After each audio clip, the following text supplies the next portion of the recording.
Okay. I need to clean up the edges.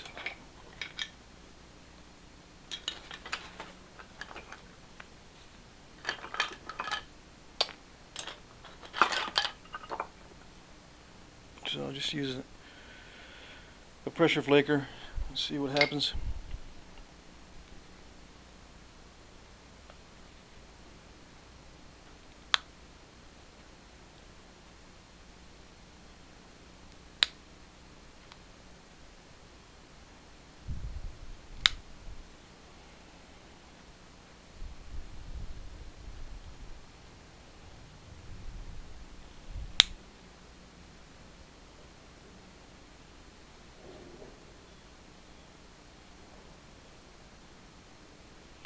It's just nice and sharp.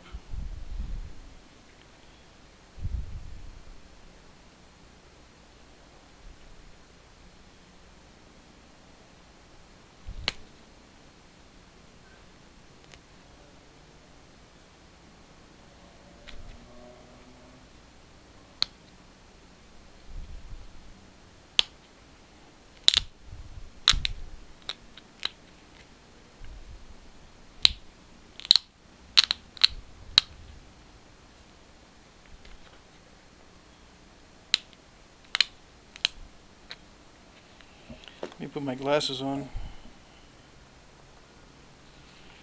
Okay. Alright, now I can see. Alright.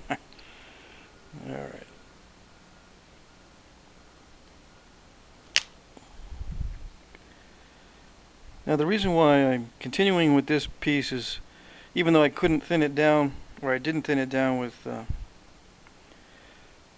natural materials, is because I might not, well, there's a couple reasons.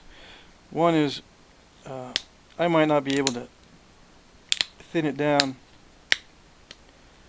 with natural materials. That doesn't mean that the Native Americans couldn't work with it. They might have been, more skilled than me, of course. And number two, one of these flakes looks like it was intentionally detached, so they must have used this material for some reason. He had three flakes in that bag, and one of them was definitely intentionally detached as a flake. So they must have been using it. Now, if they used it for arrowheads, I don't know. It could have been used as a small scraper, or it could have been just a test flake. These could all be just test flakes, testing the material to see if it was any good.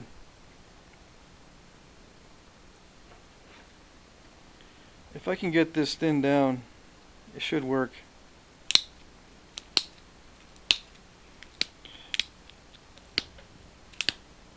I'm just trying to work on the symmetry here.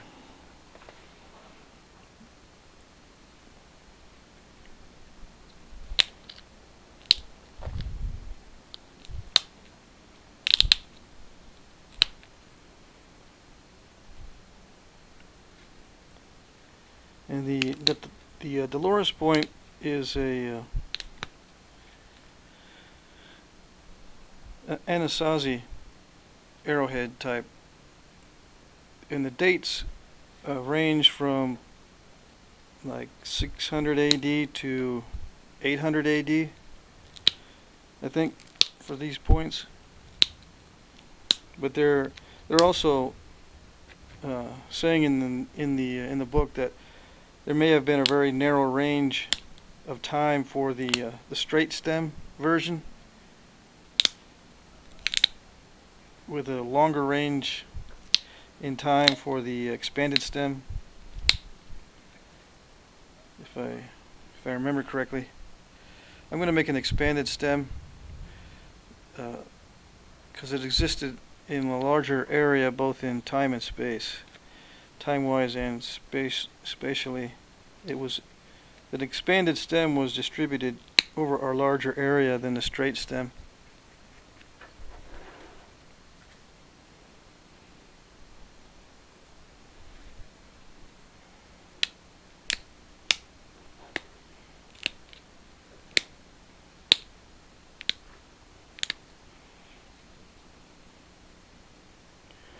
Okay, so the toughness of this material is right at the edge of what I can handle with antler.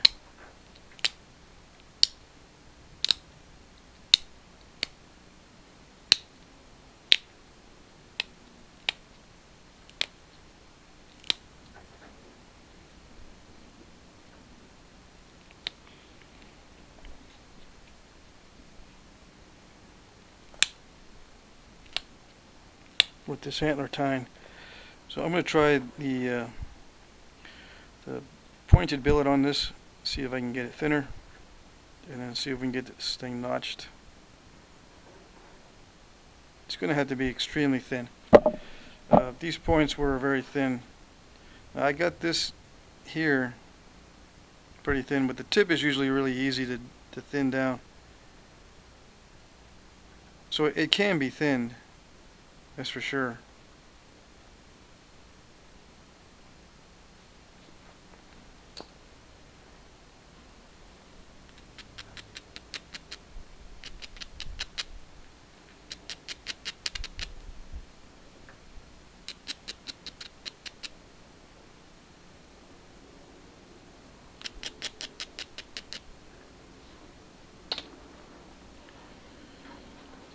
And at the end of the video, if I remember, I'll show you a side view of some of these to show you how thin they were.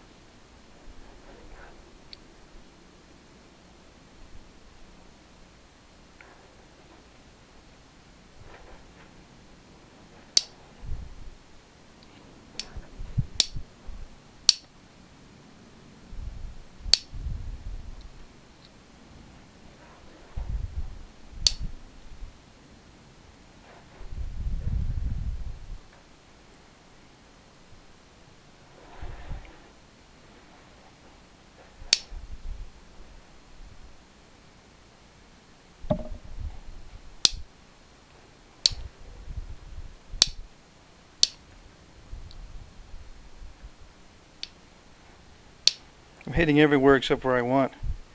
I'm wanting to, well, I have hit it, but it just won't go. Right there.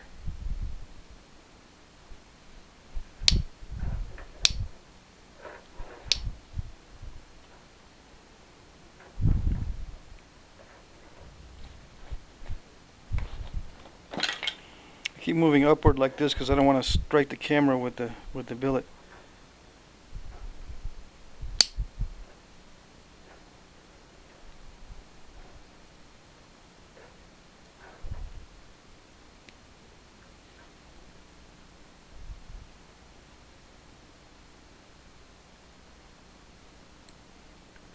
And I hope there's enough light in here. It's starting to rain outside. Looks a little blurry in the viewfinder.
Okay, so I was trying to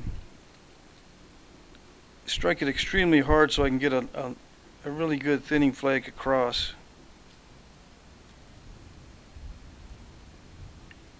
I could probably still use this piece, but in general this material isn't working very good with the antler. I won't be able to run long flakes across like you can with heat treated chert or something like that. So what I'm going to do is I'm going to go get a piece of heat treated chert and see if I can continue that way. Okay.